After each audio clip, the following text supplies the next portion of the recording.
Tonight we'll look into Genesis at the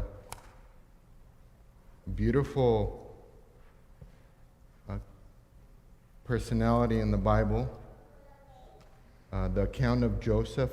We'll consider some lessons, life lessons from Joseph, from the life of Joseph. And we will start our key verse, and there is a handout if you wanted to follow along. Key verse, Genesis 45, 7 and 8. I also, before I read it, I might mention I did recruit Brother Arthur. Do you have a wireless? So he will read some scriptures for us as we go, but I will read some of them as we go as well, including I'll begin with this one. Genesis 45, 7 and 8. These are the words of Joseph speaking to his brothers after he revealed to them his true identity. So he says, "And God sent me before you to preserve you a posterity in the earth and to save your lives by a great deliverance. So now it was not you that sent me hither, but God, he hath made me a father to Pharaoh, and Lord of all his house, and a ruler throughout all the land of Egypt." So, we're familiar with the expression, hindsight's always clear, right? And I've thought at various times when I read through the account of Joseph that he said these words as a realization at the end of his life, or after everything that took place. That's when he concluded and realized that God had sent me here. But the more we study the life story, and the more I have studied the life of Joseph, it becomes clearer and clearer that God revealed to Joseph early on his plan for Joseph, in fact, from the beginning. A few notes about or comments on the life of Joseph and some general thoughts about him, and then we'll go through some of the items on the list on your handout. The life of Joseph, his life story is beautiful. Of course, it's a powerful lesson with many lessons. The story is filled with drama, passion, action, joy, sorrow, mystery. And I say mystery because there are some things that are veiled. We'll touch on one. One key word that we can certainly use to describe Joseph's story is trust. It's a story of trust, of how Joseph trusted God in the face of great adversity and great success. But it's also a story of how God trusted Joseph. And we see God trusted Joseph with great responsibility, with a great calling on his life. And as the story progresses, we see that Joseph's responsibilities increase, or the trust that he is placed in him increases incrementally, more and more, year after year. Some general thoughts about Joseph. Joseph possessed many godly traits. He was a faithful man, we know. A man of integrity, humility, of love, of forgiveness. He maintained meekness, patience, endurance, trust, dependence on God throughout his life. Joseph is a type of Christ. That it's a beautiful example. Through Joseph, all of Joseph's family was saved, but also Israel's heritage was preserved. We won't focus so much on Joseph being a type of Christ because there are a lot of similarities, but we won't take the time today for that. Joseph was faithful in very low and hard places. He was faithful to God. He was thrown in the pit, a pit of hatred. I'm using that figuratively, metaphorically, but also literally. He was thrown in a pit. He was thrown into a pit of hatred, jealousy, rejection, betrayal, despair. He experienced a real threat of losing his life. He was sold into slavery, lost his rights, had to labor as a slave, face false accusations, received unjust punishment, suffer loneliness, isolation, imprisonment, hopelessness, even later when the emotions weren't up and then came back down, when the butler forgot him. But because of Joseph's faithfulness, through all the places that God took him through all these places. Joseph enjoyed the presence of God, and God was able to take him from pit to palace, from rags to riches, we could say. Most importantly, because of Joseph's faithfulness, God was able to use Joseph as the instrument through which his family was preserved, and also ultimately the whole Jewish race. The road of becoming a faithful or trusted servant, like Joseph was not an easy road, was it? The call of God is not always an easy call, and there are a lot of lessons we can learn from him. So the story of Joseph shows us some traps that can come along into our lives, into the believer's life, as we're trying to follow and be faithful to God. There are valuable lessons to consider and how to resist these traps. There's at least 3 we'll touch on: the trap of impatience, trap of enticement, and the trap of revenge. So with that said, we'll look first. Joseph was trusted with a dream or a vision. And Brother Arthur, will you please read Genesis 37, 3-11.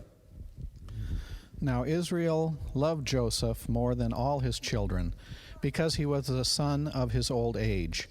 And he made him a coat of many colors. And when his brethren saw that their father loved him more than all his brethren, they hated him, and could not speak peaceably unto him. And Joseph dreamed a dream, and he told it his brethren. And they hated him yet the more. And he said unto them, Hear, I pray you, this dream which I have dreamed. For behold, we were binding sheaves in the field, and lo, my sheaf arose, and also stood upright. And behold, your sheaves stood round about, and made obeisance to my sheaf. And his brethren said unto him, Shalt thou indeed reign over us? Or shalt thou indeed have dominion over us? And they hated him yet the more for his dreams and for his words.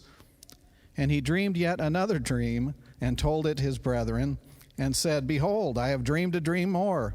And behold, the sun and the moon and the 11 stars made obeisance to me. And he told it to his father and to his brethren. And his father rebuked him, and said unto him, What is this dream that thou hast dreamed?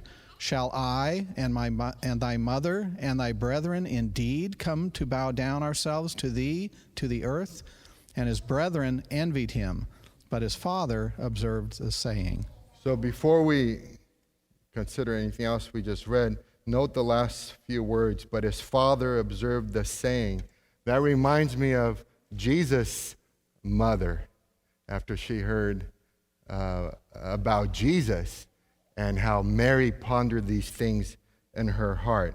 Similarly, his father even rebuked him. His brothers were envious and jealous, but his father observed the saying. Joseph was trusted by God with a dream. We will talk a lot about the dream. And when we speak of the dream, of course, there's 2 dreams with one meaning, but it was the dream or the vision that God gave Joseph. It was the calling. When we say dream, we're talking about the vision that God gave him, or the calling of God. At 17 years old, God entrusted Joseph with this dream, with this calling.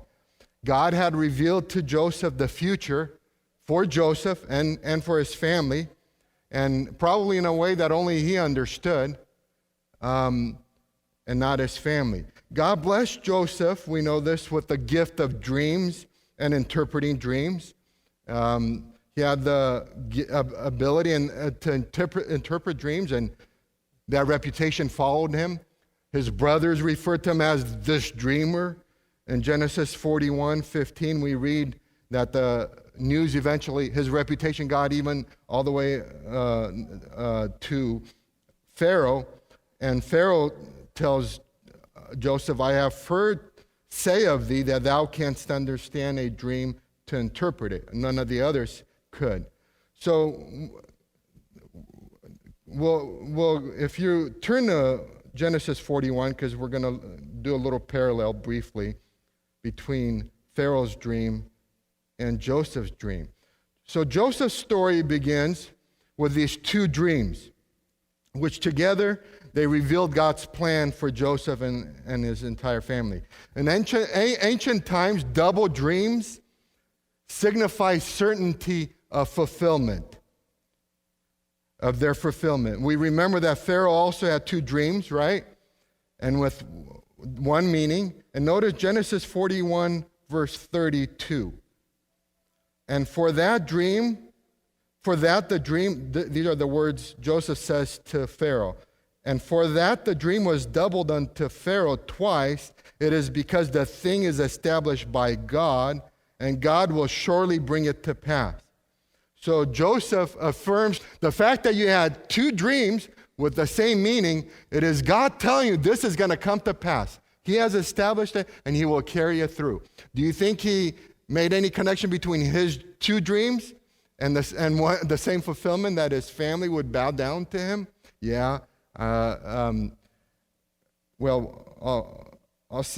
Just one more thing before I'll come back to that. Joseph knew his dreams were from the Lord, that God had a purpose for his life. Just like Abraham, Isaac, and Jacob, now God calls Joseph to continue to be the heir of the promise. What's interesting and intriguing to me, and this is where I said some things are veiled in the story of Joseph. What's interesting to me as we read the accounts of Abraham, Isaac, and Jacob, God speaks to everyone, we know that. But the intimate words that God communicates between Abraham, Isaac, and Jacob, some of those words are recorded, both what God says and how the other patriarchs respond to God. But the Bible doesn't tell us directly words exchanged between God and Joseph. Isn't that interesting? The focus is on the dream. And maybe it's because the focus is God has a calling and he's fulfilling his plan. But rest assured, just because we don't see directly, what we see in Joseph's life is more indirectly. We have his dream or dreams. We read some of Joseph's words that reveal his connection to God. We'll look at that. And we see others' observations. Others make comments or observe Joseph's connection to God. But the dream takes center stage. The call of God on Joseph's life, and I think that call is universal in the sense that none of us I certainly am not called to be the savior of our country, and I don't think you are either, or of a nation. But we are all called to be the instruments that God can use to save our family, our neighbors, our coworkers. So in the sense that this call is a universal call that we have all been called. We've all been given a dream in this sense that God has called all of us to be instruments for him. So we might wonder, and I have, did Joseph express any emotions, doubts? Ever think about that? Questions? Did he experience discouragement? Did he pray like Jesus, Father, if it be possible, let this cup pass from me? Did God come back to him and say, fear thou not, for I am with thee? Be not dismayed, I am thy God. I will strengthen thee, I will help thee. I believe God and Joseph very much had an intimate relationship, and we see the evidence. The fact, first of all, throughout Joseph's life, we read these words. The Lord was with Joseph. And which means that Jesus, just like Enoch walked with God, Joseph walked with God. The Lord was with Joseph. That means that Joseph walked with God like Enoch did. It means that Joseph was a praying man, just like his father Jacob was, just like his grandfather Isaac was, and just like his great-grandfather Abraham was. Think about it. You read through, before we get to Joseph, and you see how God, whether the experience at Bethel or other times where they erect the altar, and you see God promises the promise, calls Abraham, Abraham answers. God gives the same promise to Isaac. Isaac embraces it. Then Jacob receives the same promise. Well, the dream is the same calling to Joseph. He's the next in line, that he would carry on the heritage. So we see Joseph prayed in secret, and the Lord rewarded him openly. Some of the words that Jesus prayed are recorded, but I'm sure a lot of the words when Jesus woke up early in the morning and went by himself to pray, to visit with the Father, many of those words are not recorded. But Jesus needed that intimate connection with God.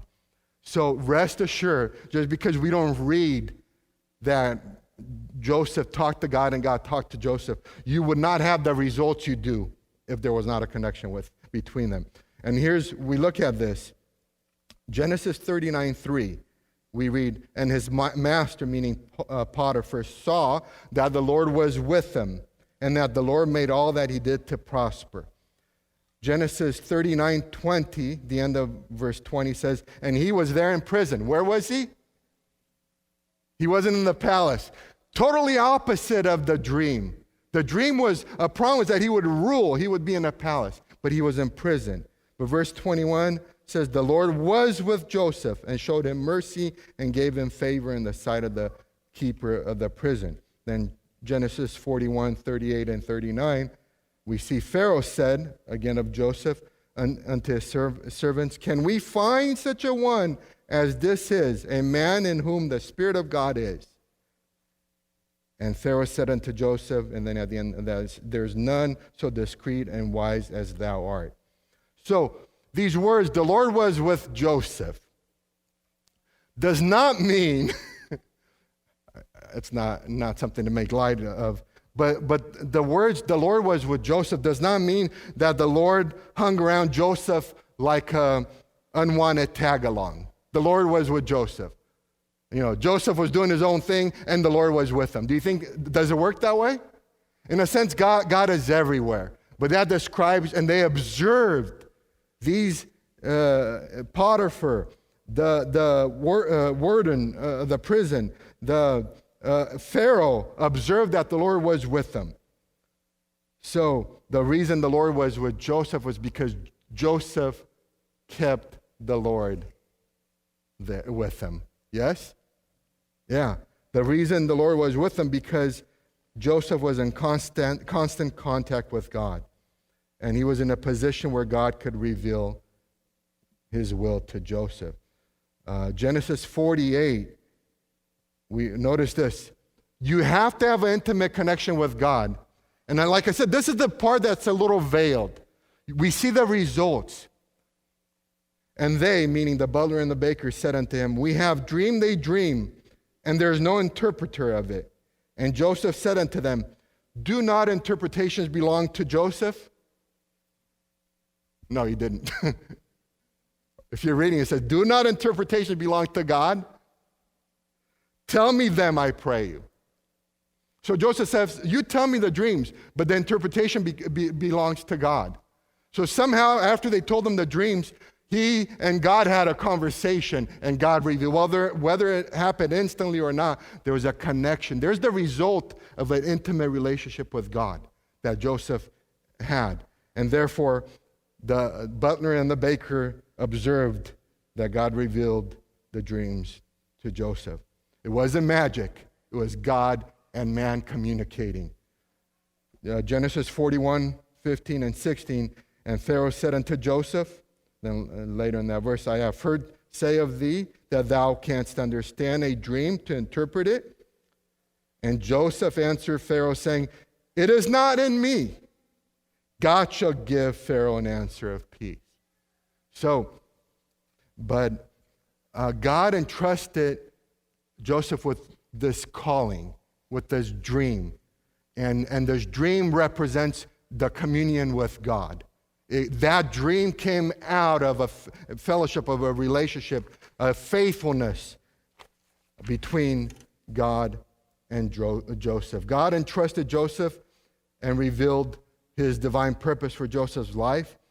And as I mentioned, Joseph was the instrument that God used to save his family. But also we are created with a divine purpose, and God has entrusted us, all of us, with a dream. Proverbs 29, verse 18 says, where there is no vision, the people perish, meaning the people cast off restraint. If there's no vision, people will cast off restraint. They will lose, they have no sense of direction. They're going here and there and everywhere. The vision that God has given us is not that we're going to be the next Joseph. The vision, in the sense that to rescue a nation. The vision that God has given us is that God has called us to be instruments to preserve the heritage for our children, for our families, for our neighbors. God has called us to be an instrument that He can use to save others. God does the saving, but we have to keep that vision or that dream. Don't let Satan destroy that dream. God has a calling on your life. Can I put you on the spot? Just raise your hand. We don't do this very often. Have you ever felt like God had a calling, God had called you to something? Yeah. If we're saved, that's the first calling. That when God makes it plain, God called me to be saved. He called me to be a minister, etc. Yes, we all have calls that are personal. It was never in a dream, but God made it plain. And that calling is a calling from God. And Satan will do all kinds of things, will throw out traps, if you will, to derail us, deter us from the calling that God has put on our lives. So, if we keep that, without a vision, the people perish. No sense of direction. Cast off restraint. But if we keep that vision and we say, Lord, you call me, just like Elisha and Elijah, the mantle represented the calling.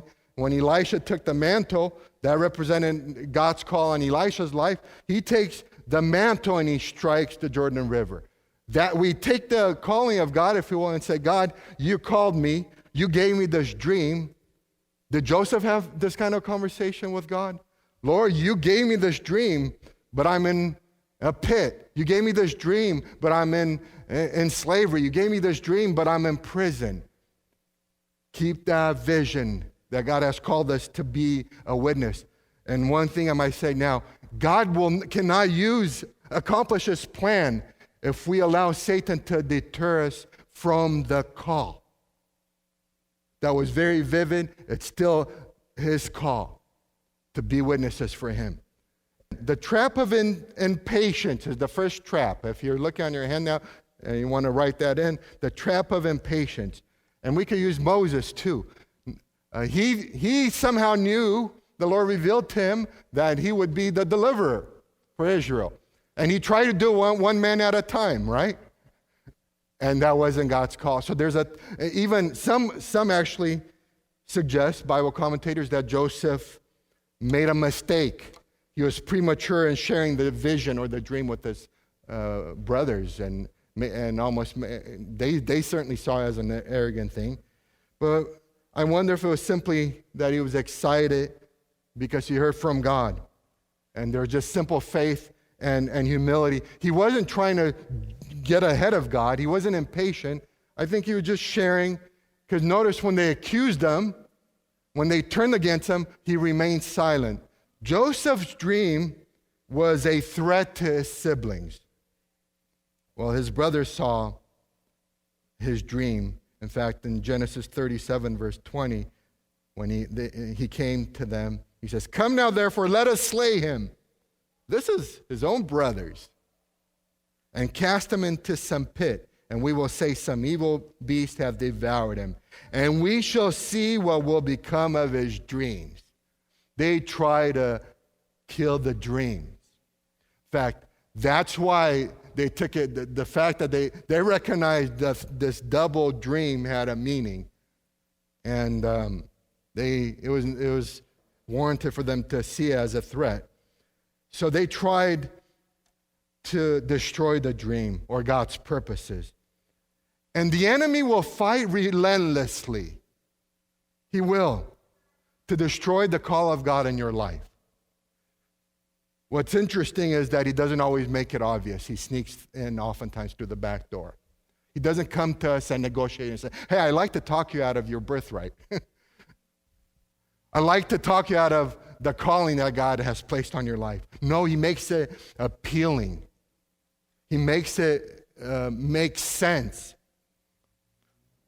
And they attempted to destroy the dream, but their very acts of fear and jealousy, think about that, of persecution, were the very acts that God used to set God's plan into motion. They hated the brother, but the brother would become the blessing for them.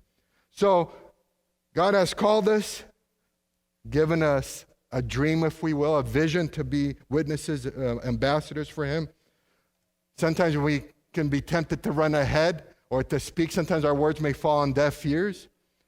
Look at Joseph. He just tell him what God has said and let God bring it to pass. In fact, one lesson of many lessons we can learn from Joseph, sometimes we think, there's trouble, there's persecution, there's resistance. Where's God? Maybe God is trying to use the very things that we are concerned about or make us uncomfortable. Maybe that's the means through which God is looking to work. And he often does that way. He was trusted, so trust is a key word for Joseph. He was trusted with the household. Will you please read Genesis 39, 1 through 6.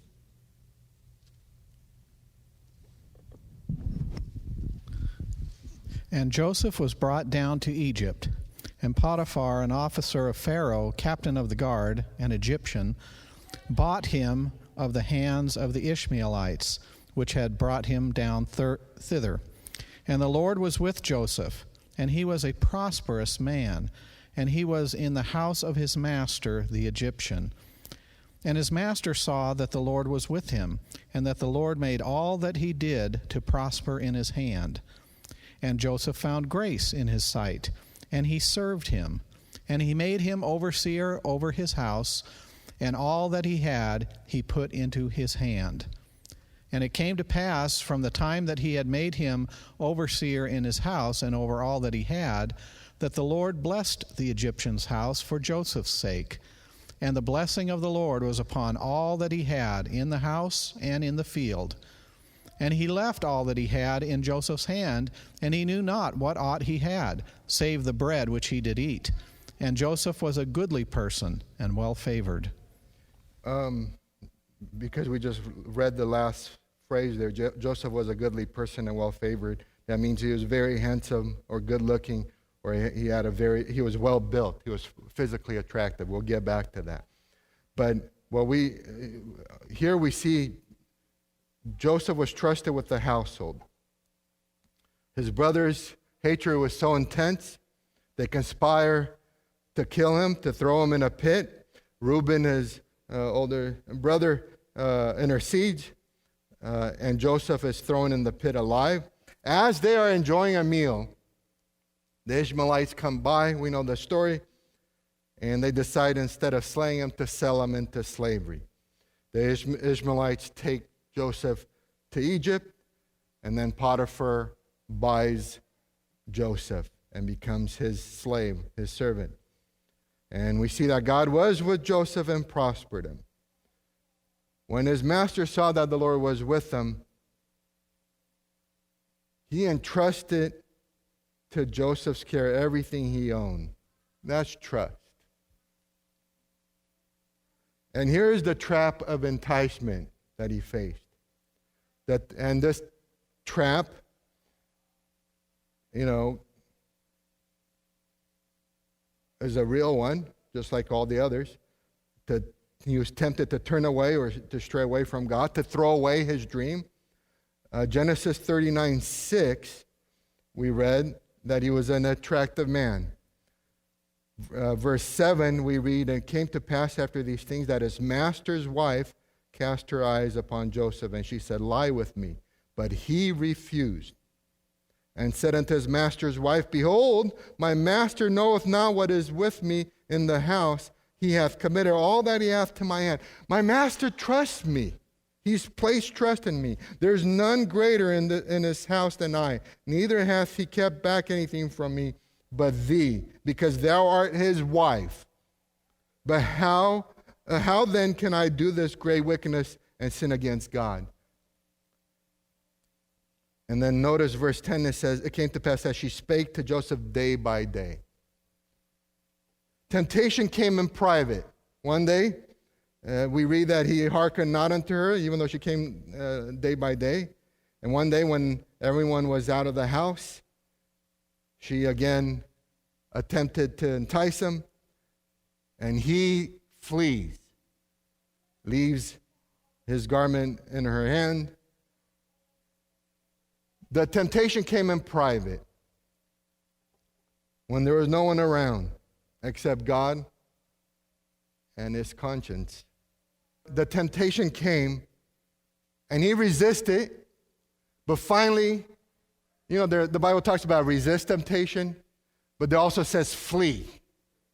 There are times we can resist, and there are things we just got to run from. So the wise thing, sometimes it's foolish to think I'm strong enough or courageous enough to withstand this. The wise thing is to flee. And he finally realized, I cannot be here. So he runs. And the evidence he leaves behind incriminates him, even though he's innocent. He retained his integrity. So Joseph was being tempted to throw away the vision or the dream. Think about it. Had he collapsed to this pressure, had he given in, the master would probably have killed him. I think that Potiphar probably knew that he was innocent, and he threw him in jail instead. Joseph, and actually in one place when he's revealing himself, actually before he reveals his identity to his brothers, he says, I fear God. And here we see he fears God. It is his reverence, holy honor, holy reverence, and fear of God that kept him to preserve his testimony and to flee. We are all managers, if you will, or trusted stewards of our calling to protect it, our relationship with God, that dream, that intimacy, that fellowship with God. It is up to us to protect it. And Satan will try to destroy the dream. James 1:14 says, but every man is tempted when he is drawn away of his own lust and enticed. In other words, Satan knows our weakness or our vulnerability. And as I mentioned, he often seems, he's subtle, he's crafty, and he does it in a way that we can miss that it's a trap that can destroy our dream, God's dream on our lives. So, let's go to the next one. He was trusted now with a prison. It's amazing how even in prison, he's made in charge of, put in charge of the other prisoners. Will you read chapter 39, 20 through 23, Brother Arthur?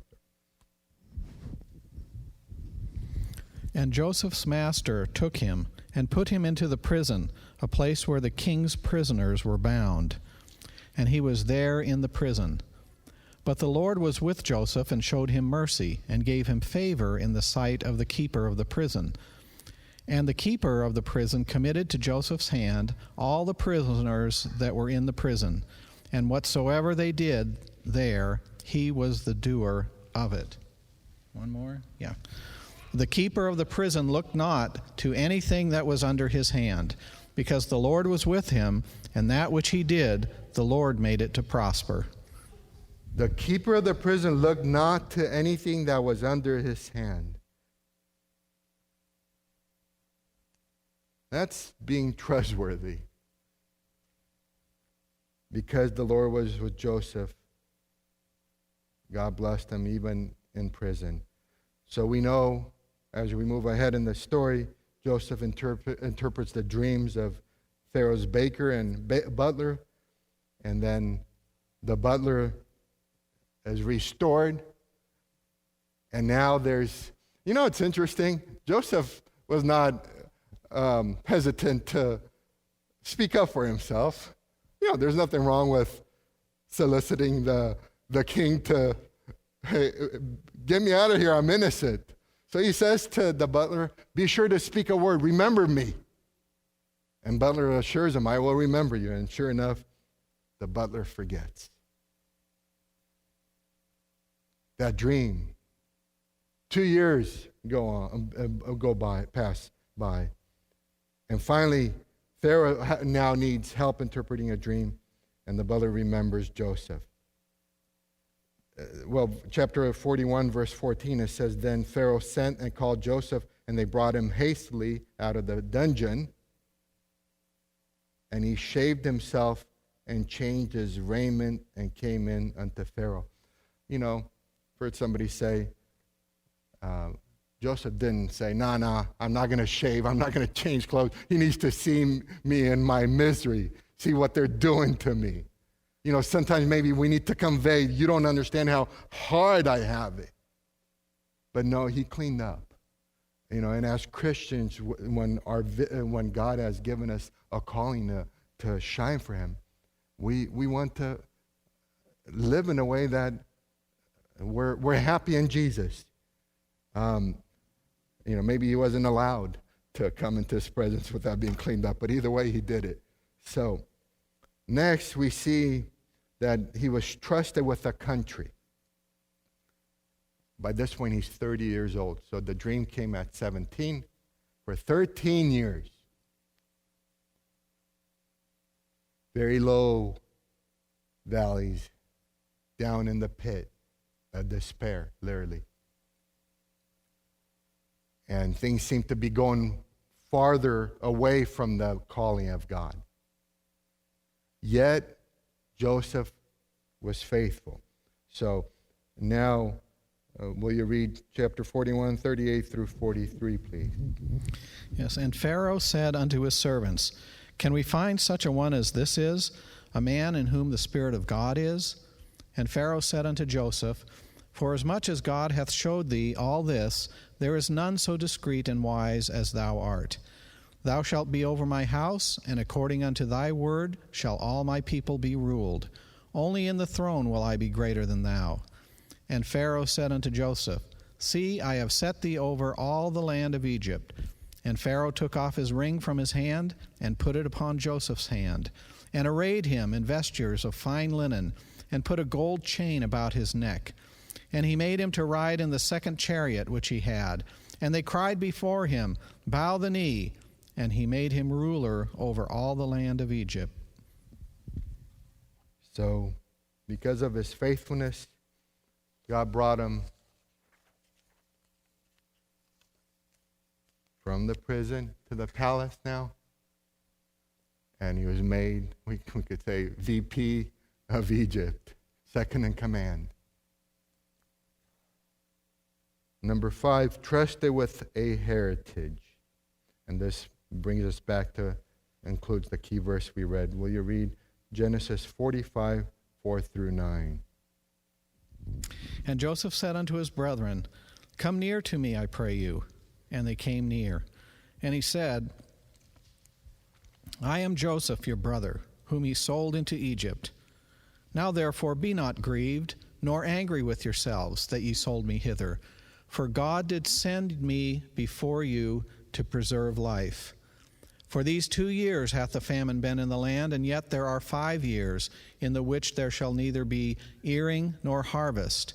And God sent me before you to preserve you a posterity in the earth, and to save your lives by a great deliverance. So now it was not you that sent me hither, but God. And he hath made me a father to Pharaoh, and lord of all his house, and a ruler throughout all the land of Egypt.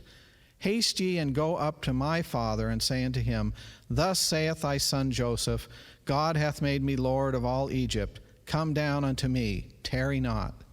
Thank you.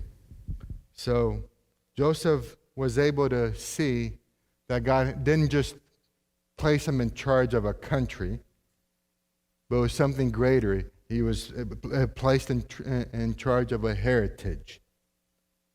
Our spiritual heritage is much more important than any nation or anything this earth has to offer. I'd rather have Jesus than anything, power, wealth, or land. It's interesting when he says to them, God sent me before you. It was not you that sent me hither, but God. Sort of like Jesus says, you're not the one taking my life. I'm laying it down. You have no power unless it's given of the Father. They thought they were killing Jesus, destroying the dream, the salvation of humanity. And it was the very means, the greatest tragedy was the way that God used to bring the greatest redemption. So God can redeem our situations. We may think, God, bail me out of prison. God, bail me out of this pit. And maybe God says, I need you there. You're learning things there. That's the road you have to take so you could get to the place where I could use you. We see Joseph was faithful in adversity. It did not harden his character. We see he was faithful in prosperity. It did not ruin him. In power, he was faithful. It did not destroy him.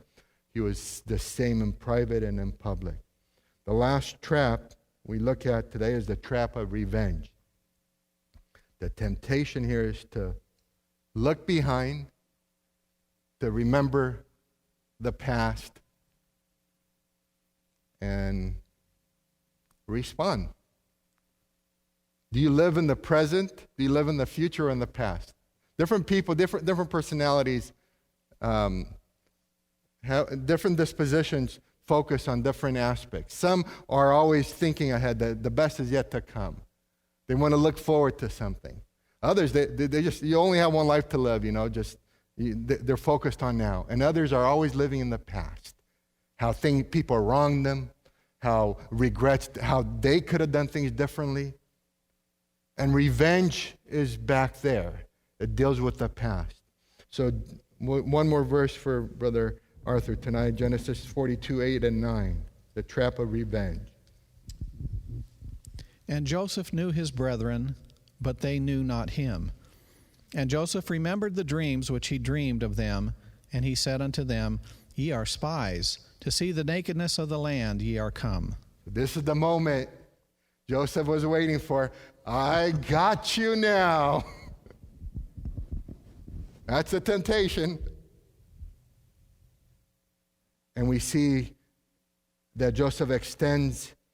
So if you go to Genesis 45, we see Joseph extend genuine, not pretended love or forgiveness. Have you ever felt like somebody, quote, forgave you because they were it was the right thing to do, but maybe you wonder if they actually did in their hearts? Don't answer that. But look at the genuine love that comes out of Joseph and genuine forgiveness. Verse 14, and he fell upon his brother Benjamin's neck and wept, and Benjamin wept upon his neck. Moreover, he kissed all his brethren. He showed affection and wept upon them. After that, his brethren talked with him. And then jump to 18, in chapter 45. And his brethren also went and fell down before his face, and they said, Behold, we be thy servants. Don't hurt us. And Joseph said unto them, Fear not, for I am in the place of God. But as for you, just like with Jesus, as for you, ye thought evil against me. God meant it unto good, to bring to pass as it is this day, to save much people alive. Now therefore fear ye not, I will nourish you and your little ones. And he comforted them and spake kindly unto them. So, instead of settling the score, Remember, revenge, the temptation, the trap for revenge is dealing with the past. Now, as Christians, we certainly don't seek revenge, right? But is it possible? So we wouldn't outwardly or overtly try to retaliate. But is it possible to sort of just kind of do that passive aggressive thing and, just be a little slow to respond? It's a form of retaliation when we're passive aggressive. And I know we're human and we have emotions, but think about that. If we're dealing with the past, it takes God's grace and a decision on our part to forgive. Forgiveness is a choice, not a feeling. We have to say it's a choice to relinquish the debt that is rightfully owed to us. So, and look at Joseph's beautiful example. Instead of being a retaliator, he was a rescuer. Instead of trying to settle the score, he looked past what they had done and looked at the vision and recognized God has called me, placed me here, and I'm here to help you and the whole family. So he begins to make plans to bring the entire family to be preserved. He was not preoccupied with the past, but rather he was concentrating on preserving and providing for those that had betrayed him and hurt him in the past. So, if we take some of these lessons from Joseph, only God and eternity will really tell of what the influence we've had on others. We often think, like I said, the pit, the prison, Potiphar's house, those places in our lives, we may wonder, is anybody noticing? Does it make a difference? The difficulties, the persecution, the pain, the suffering, the loneliness, the isolation, for the name of the Lord's sake, for the faithfulness, is it worth it? You bet it is.